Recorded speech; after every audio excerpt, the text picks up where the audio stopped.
माँ बाप की बेबसी। विवेक, अब तुम बिन रहा नहीं जाता। रे लौट आ। हमारे जीवन के और कितने दिन बचे हैं। अब आ जाएगा तो परिवार के बीच मरने की भी संतुष्टि होगी हमें। रोज ही तो वीडियो कॉल पर मिलते हैं हम। दूर कहाँ है आपसे पापा। आप ही टाल जाते हैं। मैं तो आपको हर साल 2-3 महीने अपने पास रहने को बुलाता हूँ। बेटा सच पूछे तो हमारा मन विदेश में लगता ही नहीं। तेरी माँ तो बिल्कुल ही डिप्रेशन में चली जाती है। अपने देश में क्या कमी है तुझे, यहीं आजा।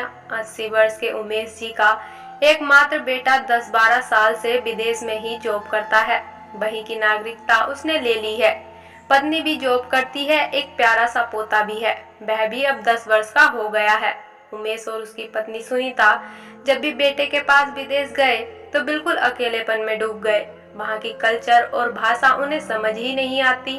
विवेक और उसकी पत्नी के पास इतना समय ही नहीं होता था कि उनके पास बैठे या उनसे बातें करें।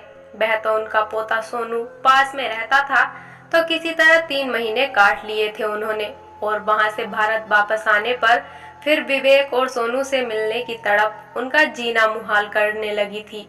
करे भी तो क्या करे, बेटा आना ही नहीं चाहता। बस कहता है 24 घंटे के लिए कोई नौकरानी रख लो जो आप दोनों की देखभाल करेगी। किसी चीज की कमी मत रखना, मैं सब व्यवस्था कर दूंगा। उमेश जी ने दबे स्वर में कहा भी। बेटा हाँ कमी है तुम्हारी, ला कर दे उस कमी की पूर्ति। ये सुनकर विवेक बस हंसकर टाल देता। विवेक अपनों के पास रहने के एहसास को समझ ही नहीं पा रहा था, या समझकर भी अनजान बना था। एक रात को उमेश जी चक्कर खाकर गिर पड़े, सिर फूट गया, खून बहने लगा। घबराकर सुनीता जी पड़ोस के घर की तरफ भागी। पड़ोसी भले थे, एकदम आ गए। अस्पताल में उमेश जी को दाखिल कराया गया। कोई विशेष बात नहीं थी, ब्लड प्रेशर कम हो जाने के कारण चक्कर आ गया था। अगले दिन ही उमेश जी को डिस्चार्ज कर दिया गया। इन 24 घंटों में ही विवेक ने 2-3 बार वीडियो कॉल करके उमेश जी के हालचाल पूछे। हॉस्पिटल का बिल भी उसने भर दिया। एक सप्ताह के लिए एक नर्स की भी व्यवस्था करवा दी उसने। अपने पापा से बहुत प्यार करता था विवेक, उनका दुख देख नहीं सकता था। उमेश जी निर्विकार भाव से हॉस्पिटल से घर आ गए। अब बहुत ही परेशान रहने लगे थे। उनके सामने विवेक और सोनू का चेहरा रहता था।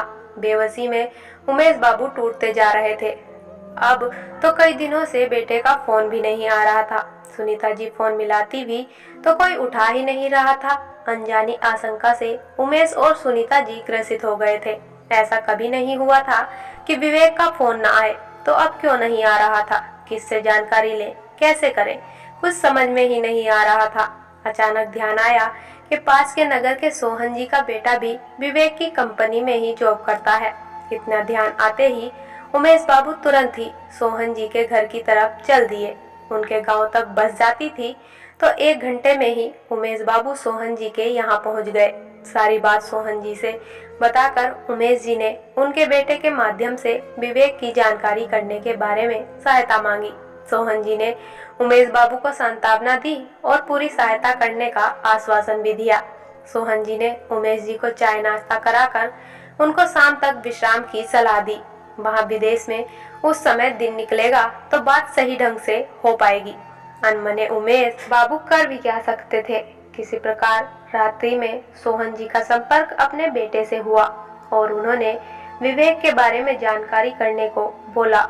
विवेक का अपने पापा से संपर्क न करने के कारण की जानकारी सुनकर उमेश जी धक से रह गए। उनका पोता वहाँ विदेश में बीमार था, हॉस्पिटल में दाखिल था। सोनू की बीमारी को सुन उमेश बाबू असहाय से होकर वहीं नीचे बैठ गए।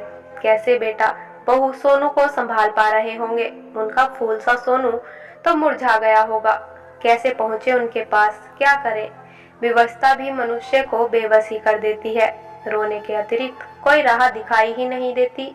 अगले दिन सुबह उमेश बाबू अपने घर पहुँचे। न चाहते हुए भी सुनीता जी को उन्हें सब कुछ बताना पड़ा।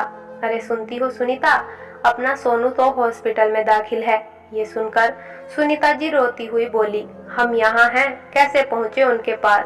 क्या सोनू के पास पहुँचे बिना हम यूं ही मर जाएंगे। मैं अपने पड़ोसी राज के बेटे से बात करता हूँ, वह हमारे विदेश जाने की व्यवस्था में शायद वो सहयोग कर दे। यह कहकर उमेश बाबू बाहर की ओर चल दिए। कुछ देर बाद आकर वो सुनीता जी से बोले, भगवान, वीजा आदि बनने में 8-10 दिन तो कम से कम लग ही जाएंगे। सुनीता जी बोली। कैसे कटेंगे यह दिन? मेरे बच्चों पर पता नहीं क्या गुजर रही होगी। नियम कानून कोई भावनाओं को थोड़ी समझते हैं।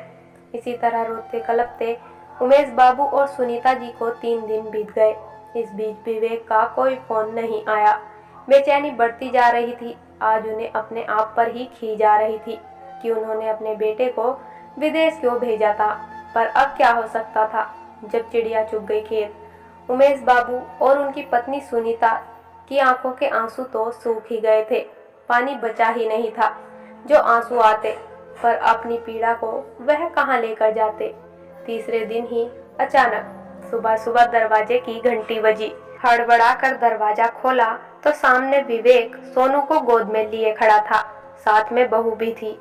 दौड़कर उमेश बाबू ने बेटे की गोद में से पोते को ले लिया और बेटे और बहू को भी अपनी ओर खींच लिया। सुनीता जी भी पीछे से आ गई थी।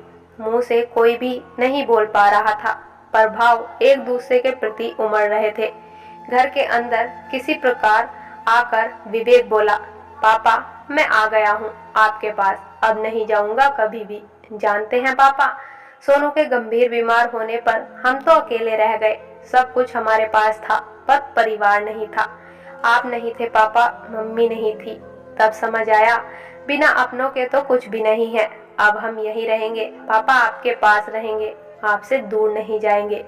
उमेश बाबू कभी विवेक को देख रहे थे तो कभी अपने ऊपर आसमान की ओर और सोच रहे थे कि ईश्वर तू है, जरूर छुपा बैठा है कहीं, पर देख सबको रहा है।